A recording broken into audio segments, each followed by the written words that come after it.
এরপরে প্রশ্ন আমরা দেখতে পাচ্ছি এমডি আর আরিফিন, আপনি জানতে চেয়েছেন তাসবিহ দিয়ে জিকির করা কি বিদআত? ভাই আরিফিন, এটা অনেক বন্ধুরা আমাদের বলে থাকেন, তাসবিহ গতানুগতিক যে মালা পাওয়া যায় দানার, এটা ব্যবহার করে তাসবিহ পড়াকে বিদআত বলা হয়।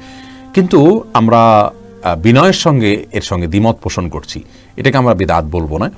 কারণ হলো বিদআত বলা হয় কোনো কিছুকে যখন ইসলামের কাজ মনে করে বা সওয়াবের কাজ মনে করে বা সুন্নাহ মনে করে, ইসলামের কোনো নির্দেশ মনে করে করা হয়, অথচ সেটা সেরকম না, এটাকে বিদআত বলা হয়।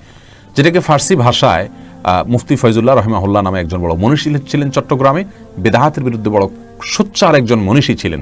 তিনি তার একটি কিতাবে, ফার্সিতে লেখা রচিত অনেক আগের একটা কিতাবে তিনি লিখেছেন, একটা ছন্দের মাধ্যমে বেদাতের পরিচয় দিন চমৎকারভাবে। তিনি বলেছেন গায়রে দীরা দি সুমুরদান বেদাত, অর্থাৎ যেটা দিন না সেটাকে দিন মনে করা, এটা বেদাত।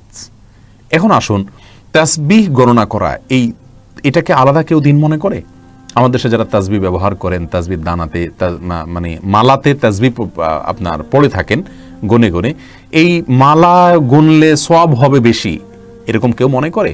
অথবা মালাতেই গুনতে হবে, অন্য কিছু গুনতে পারবে না, এরকম কেউ মনে করে?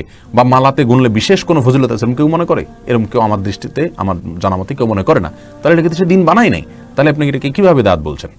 হ্যাঁ, আমরা এটা অবশ্যই বলবো, এই মালা ব্যবহার করার চাইতে হাতের কর ব্যবহার করা সুন্নাত সম্মত, এটা উত্তম। বড় আমরা মালার ব্যবহারকে সুন্নার খেলাফ বলতে পারি। যদিও কোনো কোনো সাহাবীরা খেজুরের বিচি বা অন্য কিছুকে তাসবিহ গণনার জন্য ব্যবহার করেছেন, তারা জানা যায়। অতএব সেই হিসাবে পরিপূর্ণ আমরা এটাকে বেদাত তো বলার প্রশ্নই ওঠে না, সুন্নাহ বিরোধীও পরিপূর্ণ বলতে পারি না। তবে হ্যাঁ, নবী সাল্লাল্লাহু আলাইহি সাল্লাম বলেছেন, হাতের যে করগুলো মানুষ জিকিরের জন্য ব্যবহার করে, এগুলো কিয়ামতের ময়দানে উজ্জ্বল হবে, এগুলো জ্বলতে থাকবে, আলোর কাজ দিবে, বিধায় এই করের মধ্যে গুনতে পারলে সেটা ভালো।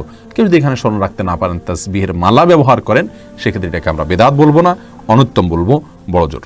আল্লাহ তাআলা বুঝার তৌফিক দান করুন।